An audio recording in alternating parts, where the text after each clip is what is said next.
you're a big blue whale, a big blue sea around you. Imagine you have miles of clear blue ocean to swim across. Imagine a family of birds flowing around, flying to distant lands. The waves raging and crashing against the rocks on the shore.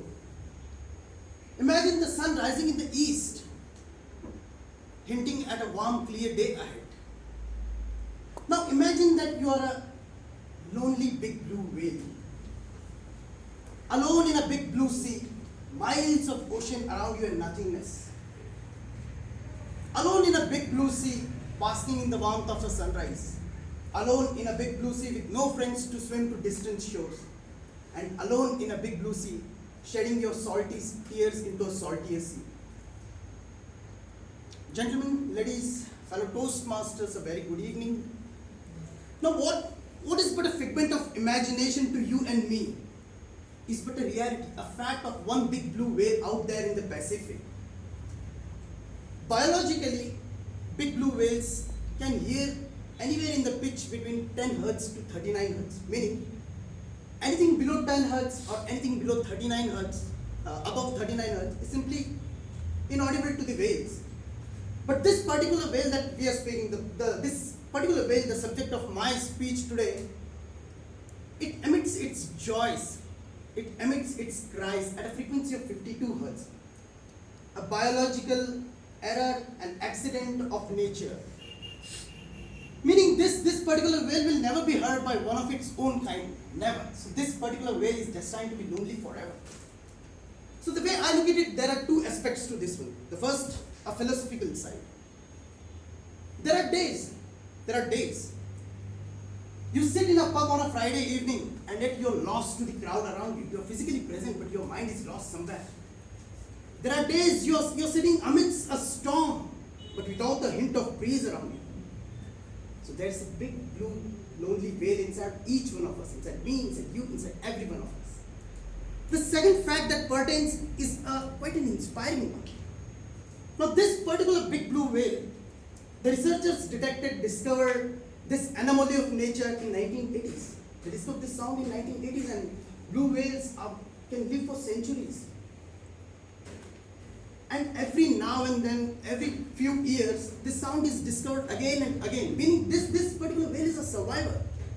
From 1980s onwards, we know that it exists and we still hear it. It's a survivor out there. No matter how lonely the days might be, know that you can overcome, you can surmount your fears and be one of us.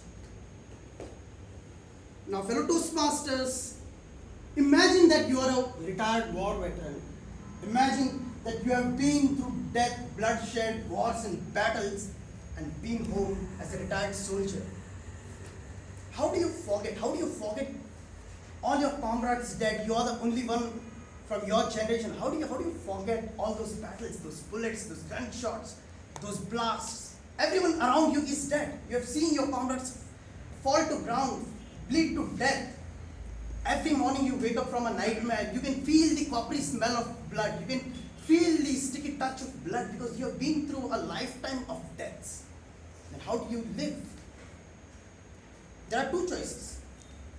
Most of the war veterans come back depressed.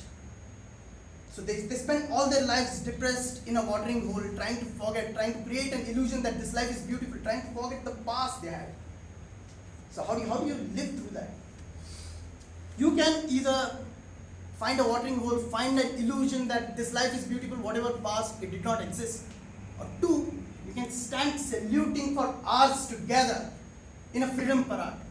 Now gentlemen, what I'm trying to tell you here is it's just a figment of imagination to you and me. But it's a story of one of the war veterans, a US Marine, a retired Sergeant Chambers in the United States.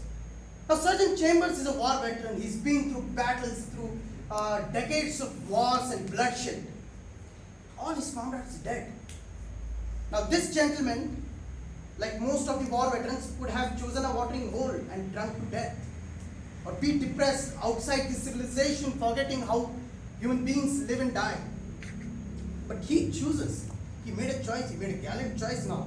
Sergeant Chambers, every year, stands in a parade called Freedom Parade in Washington DC, standing for hours together, saluting every biker that passes. There are bikes, the people come around in bikes. It's called a Thunder Parade, it's called a Freedom Parade. So the bikes pass. Now Sergeant Chambers does not even take his hands down for hours together. He did this, he's been doing this for 2003, and he did this once with a broken wrist. Now Sergeant Chambers is a survivor. So there are two facts here again.